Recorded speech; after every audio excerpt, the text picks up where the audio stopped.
In this video, I tell the story of a dude who's a fucking hero of the free travel game.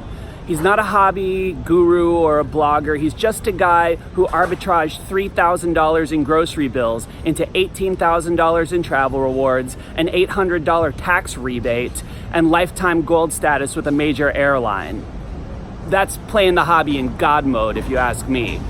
It's also a very special case, so you might watch the video and say, Paul, this is interesting, but it's not exactly actionable. But don't worry, stick with it to the end. I reframe it in a way that shows how this story is actually very relevant to anyone who's trying to play the hobby today and travel the world for fucking free in first class in fancy hotels and do life the way it's meant to be done, son. So enjoy it, like the video, subscribe to the channel, and ring the bell. Peace, motherfuckers. He got some strange looks, but since no one has yet figured out how to process pudding into meth, he encountered no actual opposition.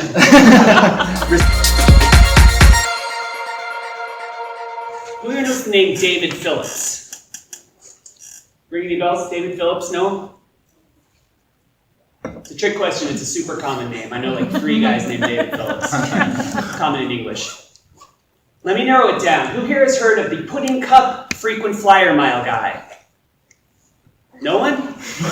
That David Phillips, that guy's my hero. David Phillips is the guy who bought $3,000 worth of pudding cups, flipped them into 1.28 million frequent flyer miles, good for about $18,000 worth of travel rewards. And at the end of the day, he even wrote that $3,000 expense off on his taxes. Mr. Phillips is a civil engineer, a teacher at UC Davis, with a Rain Man-esque attention to detail, who happened to be paying attention in 1999 when American Airlines launched a cross-promotion with the Healthy Choice food brand. Here's how it worked. You send in 10 Healthy Choice proof of purchase barcodes, and American Airlines rewards you with 500 American Airlines Advantage miles. But if you got the proof of purchase in before an early bird deadline, you would get double the miles. It's pretty good, right? You buy 10 frozen dinners at $8 a pop, costs you about 80 bucks. You get about $15 in travel rewards back. It's almost a 20% return. Mr. Phillips did some legwork at the grocery store and discovered that one discount chain in his area was selling individual Healthy Choice pudding cups for 25 cents a piece. 10 of those only cost $2.50, but each had a proof of purchase barcode, so you could get the same $15 in travel rewards back. That's a return closer to 600%.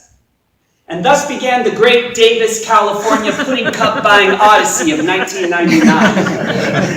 Mr. Phillips, drove to every branch of that chain in his area and bought them clean out of their individual Healthy Choice pudding cups.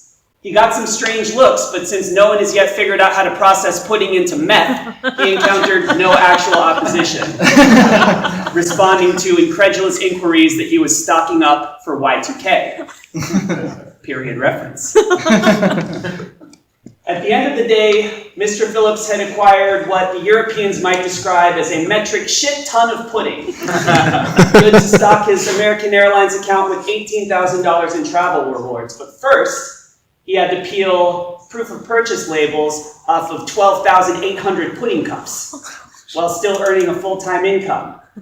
Recruiting the help of his family only tested the patience of his wife and the limits of the paternal bond between himself and his children. What to do? It was time for another outside-of-the-box brainwave.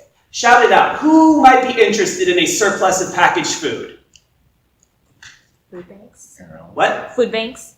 Charities for the win. Mr. Phillips called the local Salvation Army and asked them if they were interested in almost 13,000 pudding cups. And they said yes, that would be a welcome treat for the people we serve. Mr. Phillips told them that the pudding was theirs, provided that they could supply him with the labor to peel the proof of purchase off the pudding cups. And so kindly Mr. and Mrs. Salvation dispatched their army of good-hearted volunteers. A whole team of them showed up at Mr. Phillips's house, peeled off the proof of purchase labels, and made off with the pallets of pudding as a donation. Some of you might have volunteered for the Salvation Army. Imagine if that was your task for the day. Mr. Phillips's $3,000 pudding rampage had now become a charitable donation. Some of you are ahead of me. Mr. Phillips used that donation to reduce his tax liability by $800.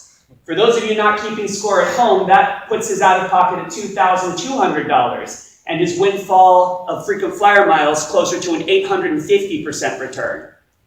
He then mailed in the proof of purchase labels to what had to have been a very miffed employee of American Airlines Advantage, who dutifully abided by the fine print and stocked his account with 1.28 million frequent flyer miles. And to make it even better, the rules at the time stipulated that if you ever had 1 million miles in your account, you were entitled to lifetime gold status with American Airlines. Even if he never earned another frequent flyer mile again, for the rest of his life, he and his family were entitled to cabin upgrades, priority boarding, and a host of other perks. That rule has changed, by the way. For the travel enthusiast who wishes that they could fly around the world for next to nothing, a spectacular story like this inspires emotions of, wow, why bother?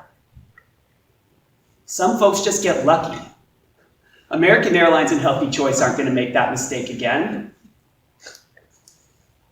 That's a 1 in a million success story. What chance does an ADD schlub like myself have? But there's a bigger part of the story. 1.28 million frequent flyer miles is good for about 20 round trips to Europe, let's say. If Mr. Phillips has a family of 4 and 1 vacation a year, that should last him about 5 years.